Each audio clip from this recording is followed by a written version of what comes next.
Wisconsin. Thank you for joining us for this special educational presentation. Please add your questions for the presenter in the chat and stay tuned for a Q&A after the lecture. Then be sure to explore everything else the Great Wisconsin Quilt Show has to offer, including beautiful quilt exhibits and an interactive vendor mall. Thank you and enjoy.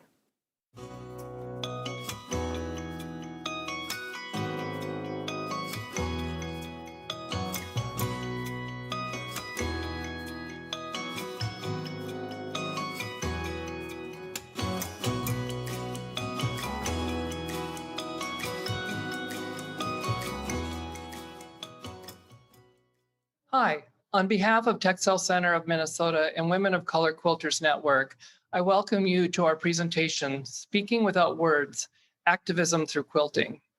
My name is Carl Reichert, and I'm the Executive Director of Textile Center, a national center for fiber art based in Minneapolis.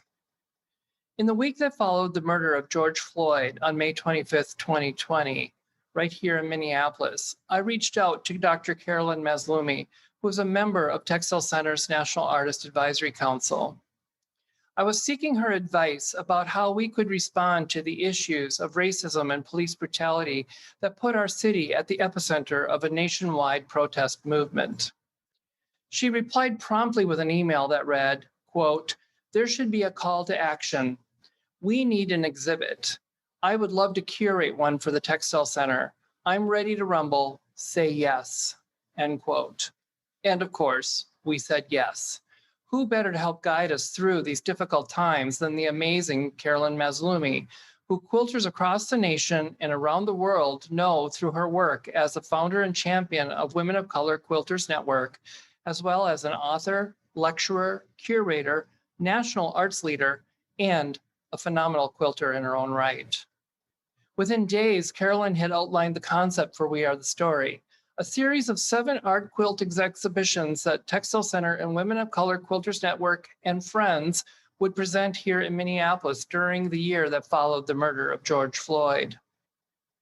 Among those exhibitions were 2 juried shows that would be open to all quilters, regardless of age, color, national origin, citizenship status, race, religion, creed, gender, sexual orientation, and gender identity. And within 2 months, she received more than 430 submissions. Her profound curatorial vision was a powerful call to action, citing the final cries George Floyd made to his mother during the final moments of his life. Carolyn wrote in the statement, quote, "Mama, mama, no greater cry pierces the ears and penetrates the hearts of women in every corner of the world than a child's desperate cry for maternal help. Such a cry will cause a mother to instinctively rise up and unleash strength that appears humanly impossible.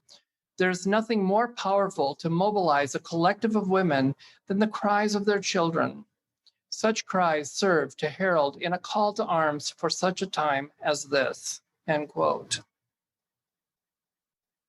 Textile Center was proud to co-present We Are the Story during this last year, and we are grateful to our exhibition partners here in Minnesota. They were the American Swedish Institute, Weissman Art Museum, Lanesboro Arts, and Minneapolis Institute of Art. The exhibitions came together in an unprecedented timeline, with the first exhibitions opening just 3 months after they were conceived. Addressing issues of racism and police brutality was an urgent matter, and we also mounted these exhibitions despite all the challenges we faced during this COVID-19 pandemic. The presentation of We Are the Story was transformative for Textile Center. It elevated our national profile, and we garnered major national press that included the New York Times and the Boston Globe. A condensed version of these exhibitions is now traveling, and the quilts are currently on view at the National Underground Railroad Freedom Center in Cincinnati, and they run through September 24th, 2021. Details about future exhibitions will be posted on our website, textilecentermn.org. Founded in 1994, Textile Center's mission is to honor textile traditions, promote excellence and innovation, and inspire widespread participation in fiber art. We're located in the heart of the Twin Cities of Minneapolis and St. Paul, and we provide year-round fiber art education programs for people of all ages and all levels of expertise and knowledge in fiber art. These programs take place in our art center, around our community, and more are being presented in digital formats online. We have an artisan retail shop and a lending library with more than 30,000 publications. We invite you to visit us here when you're in Minneapolis. I also want to mention that all the quilts you'll see in Michelle's presentation today are included in the new book by Carolyn Mazlumi, published in partnership with us at Textile Center and Women of Color Quilters Network, and it's titled, We Are the Story, A Visual Response to Racism. This book showcases the 122 quilts and the corresponding artistic statements for those quilts, and it's available for purchase on our website at textilecentermn.org. And now let's talk about quilting. It is my honor to introduce to you Michelle Flamer, a self-taught quilter living in Philadelphia, where she works as a full-time lawyer for the city of Philadelphia. Michelle is a member of the Women of Color Quilters Network, and her quilts have been included in many exhibits curated by Dr. Carolyn Mazlumi, including our own We Are the Story exhibitions. Thank you, Michelle, for making time in your busy schedule to share highlights of this important exhibition, We Are the Story. Thank you, Carl, and thank you, Textile Center, for having me today. I'm very proud to be here as a representative of the Women of Color Quilters Network. I'm also especially pleased to have an opportunity to present a few of these quilts that were lovingly displayed by the Textile Center during 2020 and part of 2021. The quote that you're looking on the screen is by our founder of the network and the curator of this incredible exhibition, Dr. Carolyn Mazlumi. Art can speak things that can't always be said with words. And that is precisely what these quilts will do. They hopefully will touch your soul and your conscience without words. There were 119 quilts in this exhibition, as Director Riker just explained. I'm showing a few of them today. I've divided them into 3 sections: grief, protest, and hope. Let's begin with grief. The world changed on May 25th, 2020, thanks to Daniela Frazier, who had the foresight and the courage to tape the encounter between George Floyd and Derek Chauvin on her iPhone. We had a visual record of that tragic event. As quilters, we respond to the visual. These quilts in this first section express the tremendous mourning and grief that many of us felt, most of us actually felt, particularly those of us who are mothers. The first 2 quilts, Mama, Mama, Invocation, Thomasina Louvier-Ligons, and Mama Floyd by Christina Johnson.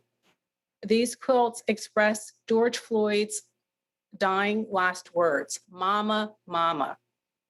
How touching, how compelling to hear those words. In Invocation, Thomasita's quilt, you see the figure rising above, the yellow figure with the outstretched arms. Thomasita writes that George was being received by his mother in that moment, in that last dying moment. The Mama Floyd quilt on your right by Christina Johnson refers to this as a lynching. Many in the African American community and broader community believe that these events of killing unarmed Black men, women, and children are a form of lynching. These 2 quilts represent a much more formal display of mourning. For me, they're reminiscent of a program that you might receive if you were attending a memorial service, particularly the one on the left, A Mother's Lament by Janice Willis. There she shows there's lace, gloves, the flowers, and then along the side of the quilt, you have the names of some of the victims of police shootings and police killings. On the right-hand side, Mourning by Sauda Zahra. Sauda uses very traditional symbols of mourning, the Black bunting, the flowers, the entire color palette. But of course, she gives it a very contemporary spin by having the police do not cross signs, and each disc on that quilt, again, are the names of some of the victims of police brutality. Now, this exhibition was not simply about the George Floyd incident. There were broader concepts or ideas about systemic racism in the United States. And Ora Clay's quilt that you see, Massacre, that responds to the 1921 Tulsa, Oklahoma race massacre. During that period of time, that Greenwood community in Tulsa, Oklahoma was known as the Black Wall Street. It was named that when Booker T. Washington made a visit to Tulsa, Oklahoma. There was an incident where a young Black man was accused of touching inappropriately a young white woman, and the young man was almost lynched. He ended up surviving. He was taken to, actually, he was secured by the sheriffs, but during that period of time, the whites in the town, they looted the homes of the affluent Black community, and they actually had firebombed the town with airplanes. And Ora's quilt is very dramatic with the flames and the structures that are on fire. She really captures the terror and the absolute horror that those residents of Greenwood, Oklahoma experienced in 1921. I Can't Breathe, and this is the quilt Breath by Peggy Hartwell. Peggy portrays George Floyd living, vibrant, in vibrant color on the left-hand side of her quilt. And then on the right-hand side of the quilt, you see his death. And that is symbolized by these ashen, dead limbs. And it's quite compelling quilt. In fact, this quilt was chosen for the cover of the book that Carl alluded to earlier in the presentation. Many of the women, particularly the women in the Quilters Network, really wanted to give face to some of the female victims of police brutality.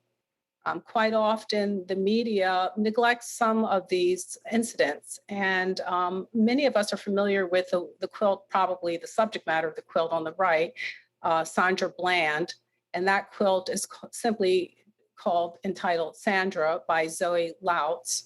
But then the quilt on the left-hand side of the screen, Charlena by Clara Narte, that portrays a woman that I really knew nothing about. She had some kind of bipolar disorder. She thought her home was being burglarized. She called the police. When they showed up, she had a knife in her hand, and they just commenced shooting.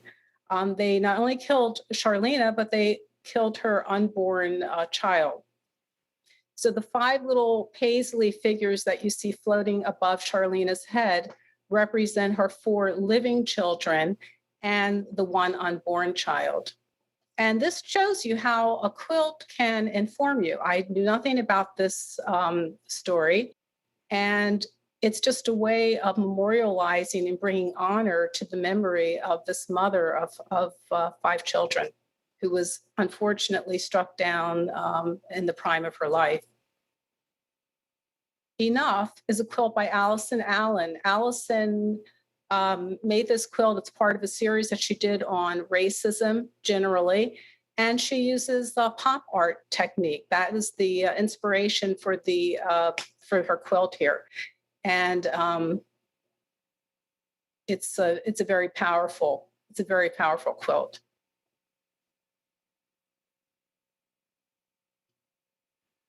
How many times can a man turn his head and pretend he just doesn't see? That is a line from a Bob Dylan song, and it's something that Jane Hill Stokes has used in her quilt. Now, what Jane has done here with this quilt is she's taken the Kentucky graveyard quilt. She's used that for her artistic starting point. Many of you as quilters are probably familiar with that iconic quilt.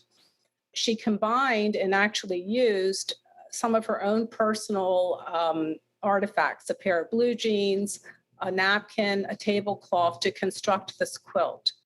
The flying geese in the middle are intentionally going around in a circle.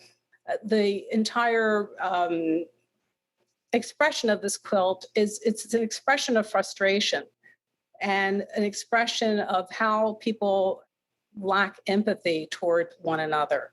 How many times can you see something and allow it to continue and continue? And all of these tombstones bear the names of Black men, women, and children who have been killed at the hand of the police. These two quilts, Black Lives Matter by Viola Leak and Enough is Enough, Stop the Killing by Cynthia Lockhart, again, are expressions in support of the Black Lives Matter movement. In Cynthia's quilt, Enough is Enough, the large eye is a representation of the eye that watches over us through the centuries. For 400 years, the eye has seen all of the injustice that has been met upon Black people in this country. And that's what Cynthia has done with her quilt. She's used a lot of interesting fabrics, including upholstery materials. There's a lot of hand beading. Again, the details in these quilts are really incredible if you have the opportunity ever to see them in person. This quilt, Murder, Ellen Blaylock.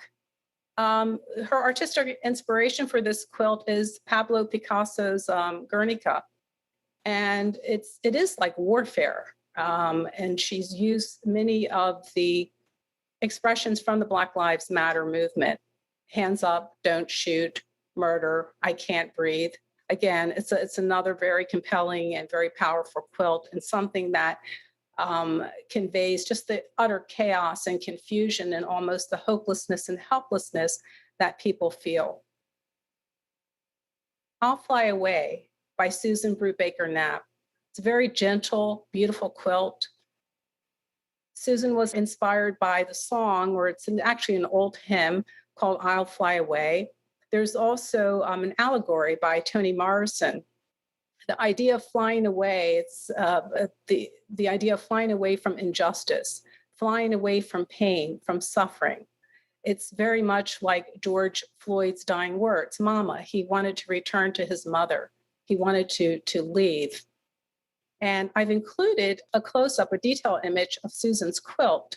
If you notice, there are very little letters that she has stenciled on each of the birds. The letters are representing the names of all of those people. And we're not just talking about those who have been victims of police brutality, but through the ages, those who have been victims of terrorism and injustice. And these names are not intended to be read literally, but by combining the letters and the way she has stenciled this on each bird, it just conveys the depth of and the number of people through the ages. Now in this section, protest, it speaks for itself.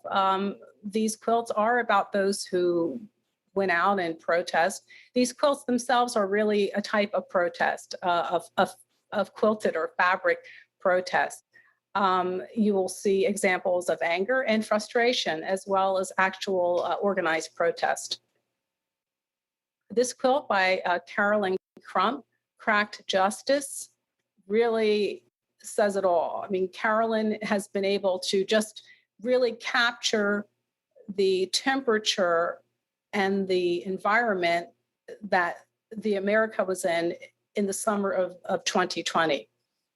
In the middle of the quilt, you see Black Lives Matter protesters. And Carolyn wanted to make a point that these protest marches now are multiracial. White young people are joining Black young people, and they are all saying, stop the police brutality. No justice, no peace. Hands up, don't shoot. You will also notice that Carolyn captures the looting that unfortunately went on. She shows the police on the right-hand section of her quilt spraying the protesters with tear gas. And then throughout the quilt, including the bottom, Carolyn has very beautifully drawn portraits of some of the victims of police brutality, including Ahmaud Arbery, Breonna Taylor. And also, what is very interesting about Carolyn's quilts, she has pictures or sketches of additional faces throughout the quilt. So if you really study this quilt long enough, you will see other images in the shadows of this quilt. It is really a remarkable quilt. Holly Cole was inspired to make this quilt called Don't Shoot. She encountered an elderly man walking down the street. He had a mask on for COVID, and she was just struck by the fact that the mask said Don't Shoot, which was like a Black Lives Matter expression. And she likened this to double jeopardy. So you had the pandemic of racism, and you also had the COVID-19 pandemic. And this image of this man really summed up the feeling of 2020. This quilt is by Betty Leecraft, and it is the symbols that she draws from the African diaspora. These are symbols of protection. So Betty took a slightly different approach to her quilt in that rather than showing an actual symbol of a protest, she decided to show these are ways, this is my hope for the protection of my people.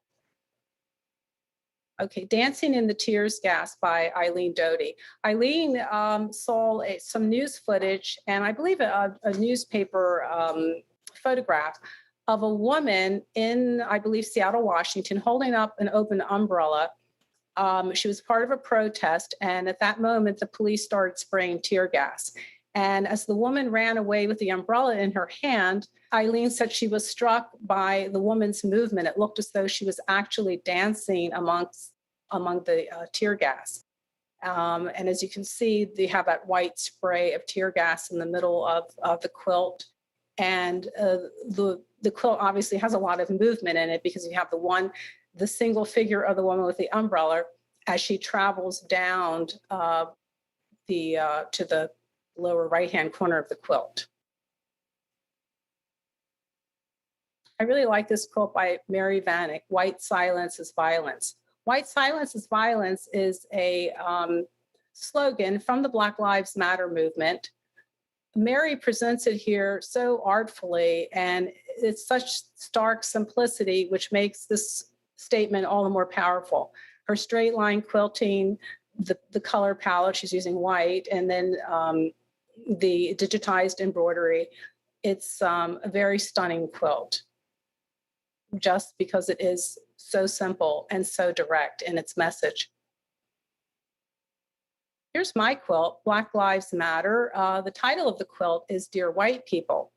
I made this quilt as an imaginary letter to some of the members of my church who were not happy about having a Black Lives Matter sign put in front of the church. They questioned and said, well, Michelle, don't all lives matter? And my response to that is, well, Black people are 2.5 times more likely to be killed as a result of a police encounter. And life itself is an unalienable right. And I'm from Philadelphia, so we know our Declaration of Independence. Each of these letters is a crazy pieced and hand embroidered. I have included this detail image. George Floyd with the cross signifying his death. It's very interesting. It says 8 minutes and 46 seconds. You might see that embroidered. I think it's beaded.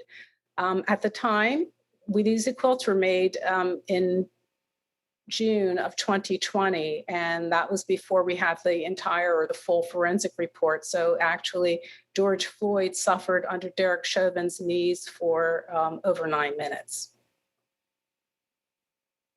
I love this quilt, Bloody Sunday by Sharon Carey Harlan. Sharon's quilt, and Sharon uses screen printing technique. Her quilt actually is not about George Floyd. It's about the 1965 march across the Edmund Pettus Bridge in Selma, Alabama. And that march was led by the late Congressman John Lewis. The quilt is about voting. It's about how sacred our voting rights are and how fragile these rights are in our democracy and how we cannot have those rights abridged in any way. So these images are representation of our ancestors, our Black ancestors who fought for us. And that's why you have those X's, which show those who died in defense of those human and civil rights. Well, there's nothing more compelling than the sight of a child. And this child is saying, "Stop killing us." Very strong quilt by Dorothy Burge. This quilt brought to mind for me the killing of 12-year-old Tamir Rice, the little boy who was playing in the park with a toy gun, and police came and shot him to death. And Dorothy made this quilt in solidarity with the Black Lives Matter movement. Penny Mateer made this quilt in collaboration with Ms. Wysek. What Penny's artistic orientation, what she likes to do is take a traditional quilt block and then combine it with usually something from a newspaper or magazine, something provocative to make you think. So she blends both the traditional with the contemporary. And this is part of her protest series. The men who were in the middle of this quilt are protesting the firing of Colin Kaepernick by the NFL. And they're raising their fist in solidarity for a boycott of NFL. Tipping Point. This is a quilt by Gwen Shagrin. She's a Minneapolis artist. I really wanted to include this in this presentation because I'm sure she was touched very closely by the events that gripped Minneapolis during the summer of 2020. And it was indeed a tipping point of frustration for most people in this country. If you look at the bottom of the quilt, there's a very thin blue line, and that thin blue line represents the police and police brutality. This is a quilt by Edgenetta Miller. Edgenetta speaks about experiencing racism her entire life. So she's included in her quilt and images or slogans from the Black Lives Matter movement. I can't breathe, don't shoot, hands up. But in the center, if you can see, it's very small. There is an image of the Statue of Liberty. And again, this is a reflection of Edgenetta's thoughts about liberty and equality and her place in the United States as a Black woman. Edgenetta very artfully has improvisationally pieced this quilt. It's beautiful. Gloria Gamage, Hands Up, has done this. This quilt is actually multidimensional. It's comprised of found objects as well as fabric. And she's actually sketched a few of the victims of police brutality. And finally, in this section, this is a quilt by Sylvia Hernandez. The quote from Malcolm X says it all. "That's not a chip on my shoulder. That's your foot on my neck." Again, this quilt is improvisationally pieced by Sylvia Hernandez. She's a very well-known Brooklyn area artist. The images that you see were silk screened and produced by her son. So Sylvia collaborated with her son on making this quilt. This quilt was actually on loan by director and screenwriter Spike Lee. Spike Lee purchased this quilt from Sylvia along with a few of her other quilts. And we were very grateful to have this as part of the exhibit. Well, I wanted to conclude this on an encouraging note. So there were quilts in this exhibition where we can derive hope, whether they are examples of our resilience or just our hopefulness as Americans. This quilt, Justice, by Dixie, this quilt shows, it actually represents women who have been killed as a result of police brutality. Each flower is a representation of a woman. The soil actually are the police. It reminds me of the Bible beating, your weapons into plowshares.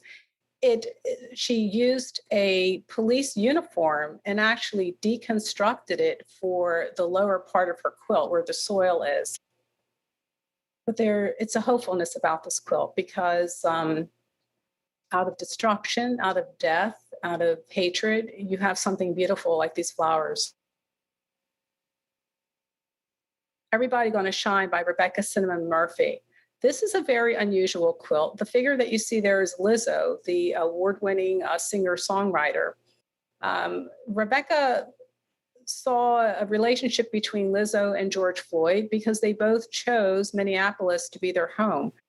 And in the words of Lizzo and of some of her songs, everyone should shine, everyone should have breath, everyone should have an opportunity to sing, to enjoy the sun.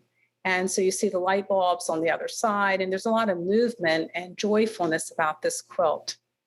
So unfortunately, while breath and light were now denied to George Floyd, the rest of us live on, and we have to fight for the continuation of those liberties.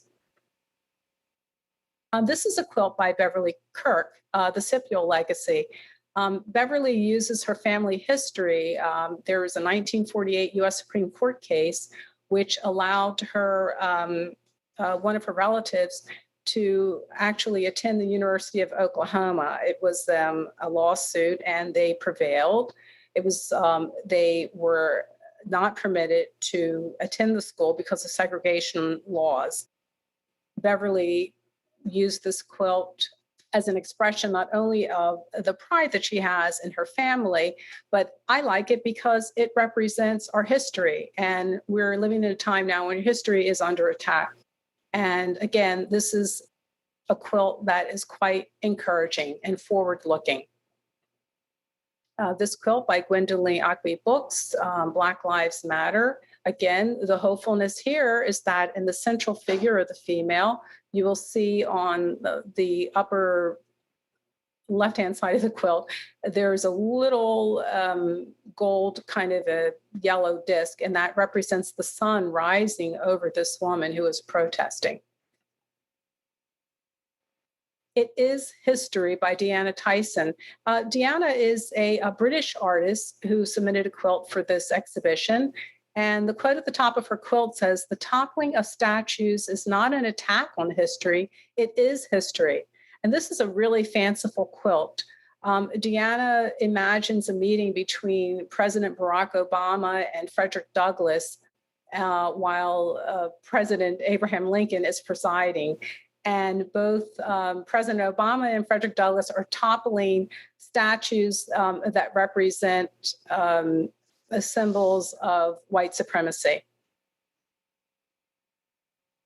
I included this in the hopeful section by this quilt by O. Jean Thomas Richmond. She's an 80-year-old grandmother, and she has hope that we will one day live in peace with one another. She is a Black woman, but she has a multicultural family, and she, at 80 years old, remains hopeful. And the very last quilt by Lemerci Frazier. This is a stunning quilt. There's a tension here between the innocence of this child and the target below the child. And Lemerci writes that there are two ways of interpreting this. You can see the target, that the child is on target to have a wonderful life, or you can see that this child requires protection because he is a target, a potential target of police violence. So the tension between the child and the target are in this quilt, but we remain hopeful and we look at the beauty of this child. I would like to thank all of you for allowing me to present these quilts. It has definitely been my honor to do that on behalf of the Women of Color Quilters Network. Thank you very much.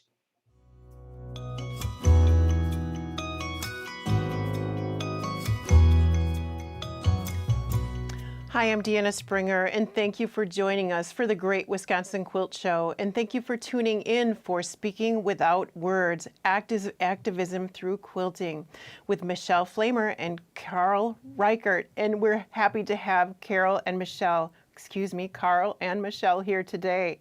It's great to see you both. Oh, it's wonderful to morning. be here, Deanna. Thanks for having me.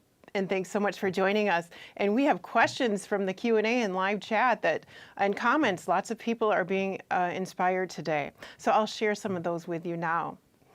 Okay. We have a comment that from Mary Ann in Monona. Her comment is, "Thank you for this moving and beautiful presentation." Another comment from from Joe, excuse me. "Are the quilts you are describing part of a historical tradition of quilting activism within the Black community?" That's a really good question. I mean, these are obviously art quilts, so they were not made for utilitarian purposes as in traditional quilting.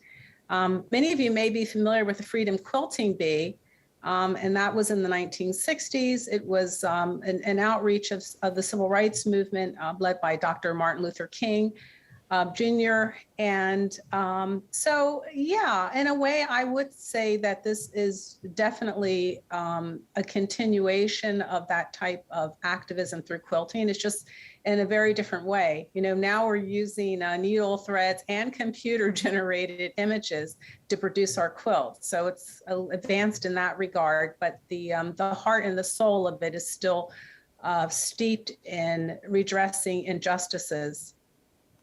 Agreed. And a comment on YouTube from a viewer in the United Kingdom.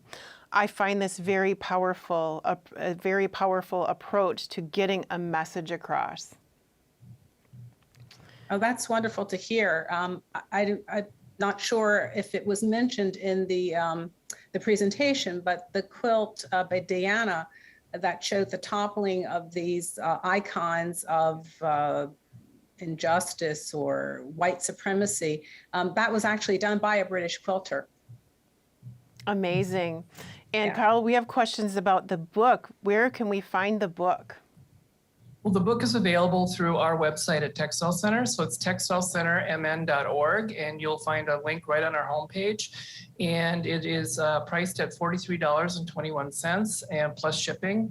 And so if you place an order, we will get it right out to you. And the book includes over 100 quilts in full color, beautiful photography with the titles and descriptions and the quilt makers' names. And the photography actually was done by the curator, Carolyn El Mazlumi. So it was kind of amazing. We put this together in a very tight timeline. And my husband and I were driving down to Cincinnati to pick up the quilts from Carolyn last Labor Day weekend a year ago. And Carolyn photographed all the quilts within a weekend. And the book is designed by Carolyn Crump, another quilter and member of the Women of Color Quilters Network, who lives in Houston. And Carolyn Crump did a beautiful job designing this book. We're so grateful for both Carolyns, and we're so glad that you're here, both here representing their work. We're so pleased you could be here. Another question: what have been some of the most powerful kinds of feedback you have received about the exhibit? Well, the feedback has just been remarkably, it's very personal. I think everyone takes away when they view these exhibits, they have a very personal reaction. And being that these quilts are presented during a pandemic, it was limited to how many people could view at one time. And I was really moved to see clusters of people small clusters, family units who would gather together, and you could see them speaking softly as they were looking at each of the quilts. And the feedback here in Minneapolis has been very supportive. These exhibitions have provided healing we've needed since that terrible day when George Floyd was murdered. Agreed. Quilting is very healing in a way to express ourselves.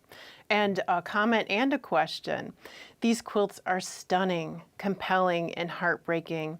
Michelle's explanations enhance the experience. Great job, Michelle. And the question: what makes quilting a compelling art form to convey these challenging themes, Michelle?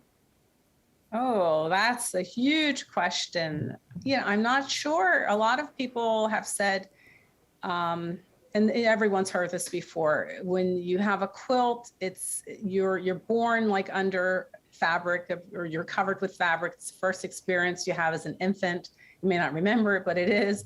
And then when you die, somebody covers you up, before you're buried or cremated. And so I think we have this relationship with with fabric, with the textile, it's ancient, and it's a visceral experience when you're handling textiles. And I don't know, fabric is so malleable. You can tell stories with it, and it just speaks to the soul.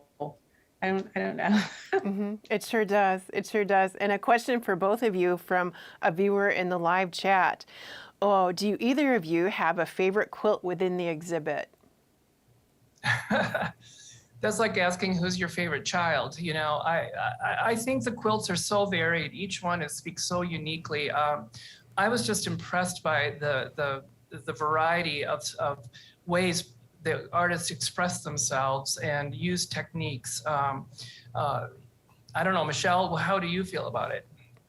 No, I agree with you. There's so many different techniques. The one that we showed from the woman who's 80 years old, she uses, it's almost like a rug, the way she did the pieces of fabric, and it's very dimensional. Then you have the movement and energy of Carolyn Crump's quilt that's showing the protesting, the looting, the people who have been murdered. And then you have much more improvisationally pieced quilts and traditional quilts. My quilt actually is more traditional in that it's crazy pieced. So yeah, no, it's impossible to have a favorite because they all have a very different method of workmanship, and then also just a method of expression. Great answers. And another question from the chat. How they're wanting to know, do you both quilt, and how did you get started in quilting? Carl, do you quilt yet? I don't quilt yet, not yet. As Michelle reminds me, you will quilt someday. I know I will.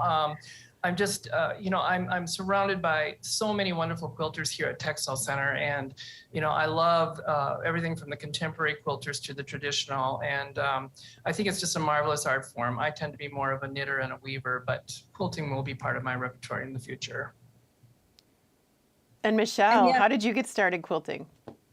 Oh, I probably made my first quilt when I was about 19 years old, when my first nephew was born. And my parents gave me, I was gifted with this beautiful Bernina when I was only 16 years old. I was going to try to learn how to make garments, and I was a miserable failure at that. So then I started working on a quilt, and I put it away for a number of years, and then kind of picked it back up in my middle years. And I haven't looked back. I really enjoy it. My first love is embroidery, sort of like Carl. You have these hobbies that kind of lead into other things, and you can also apply weaving in a sense to quilting and knitting, and it's just all kind of interrelated. So for me, my first love continues to be embroidery, and I try to apply that as much as possible to the quilting. And it shows in your quilting with your crazy quilts, Michelle. You can see your beautiful stitches with your patchwork. They're just gorgeous and work well together. More comments and questions coming in. A comment from Lee. Thanks for the insights on the quilt construction. So much pain and hope. And a question, are there future plans for this exhibit to travel? Katie H. is in St. Louis and thinks many in the city would love to experience these quilts in person. It's we had hoped that we could really arrange a national tour, and it's really tough, to get that put together with a very grassroots effort. It's right now, as we're recording this, it's in Cincinnati at the National Underground Railroad Freedom Center. I think that'll be about all for touring at the moment. If there is a special exhibition, I'm sure our curator, Carolyn Maslumi, will reach out to artists and ask them to participate again. But it is recorded in virtual exhibitions on Textile Center's website, and they'll be up for indefinitely, as well as the book. So I think this is a presentation that's very much in this moment, but it takes a lot of work to tour a quilt show. We so appreciate Carolyn's work with it, and all of your work too, both of you. More comments and questions coming in. This is so refreshing. I'm so glad to see quilts that have critical messages to share with the world. Your exhibits inspire me. Thank you for giving us more background about the quilts. And that's from Jane. And Diane is saying, this presentation is outstanding. Is there a way I could use it for my church group? Yeah, I think that we want this to be shared openly. And so we hope that people would use these presentations. We also have other videos of conversations. In fact, one that Michelle led with quilter Sylvia Hernandez in Brooklyn back, I think it was in February. And all of those are on our archive at Textile Center. So if you go to textilecentermn.org/We Are the Story, there are links to all those videos, and you're certainly welcome to use any of those in your community groups. We want to continue this conversation. Agreed. Another comment or question. These quilts say more than any speaker or article, and that's a viewer on the live chat. Thank you for your comments and questions today. And another question, what do you hope viewers take away from this exhibit? Well, for myself, I just hope that they will open their hearts to the messages in each quilt. I think one of the most terrible things that can happen to a nation really is the lack of empathy. And you do have to have some concern for other people when you look at these quilts. I think they inspire that. And so for me, that would be the biggest takeaway, just to have empathy, to understand this injustice that occurs, and just to be aware of it and do what you can to change the future in your own community and even in your own family and your church. And I think I would add that as artists, you can speak powerfully through your art.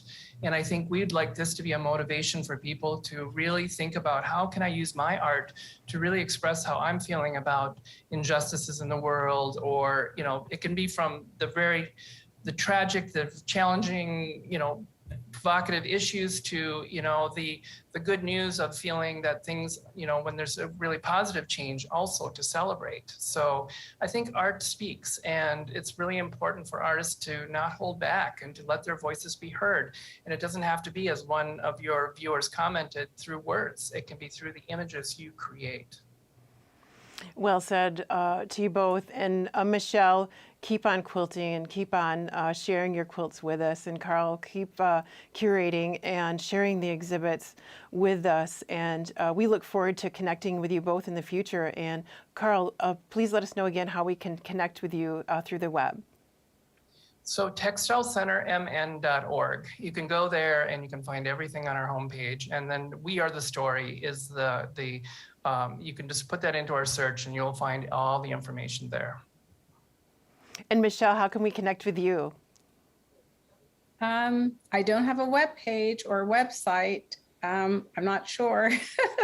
I know you're on Facebook. I connected with you on Facebook. I'm on Facebook. Mm-hmm. There we go. I'm on Mm-hmm. Facebook. I'm a little digitally limited, but yes. Great. We'll find So you my on email- Facebook. Go ahead, Carl. Yeah.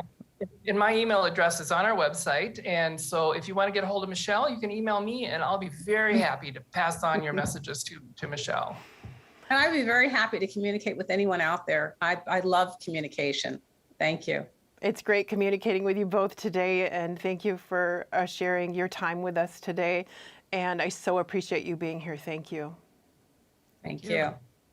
And thank you, everyone, for tuning in to the Great Wisconsin Quilt Show and exploring everything we have to offer at quiltshow.com, including the beautiful exhibits. Please go explore and enjoy. Thank you.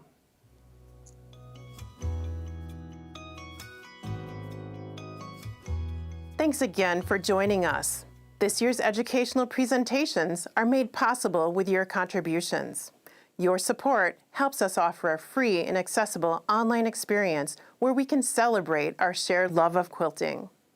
Please help PBS Wisconsin bring back the event next year stronger than ever by making a gift today. You can donate on our website or text QUILT to 1-800-236-3636 to make a gift from your phone. Your generosity makes a difference. Thank you.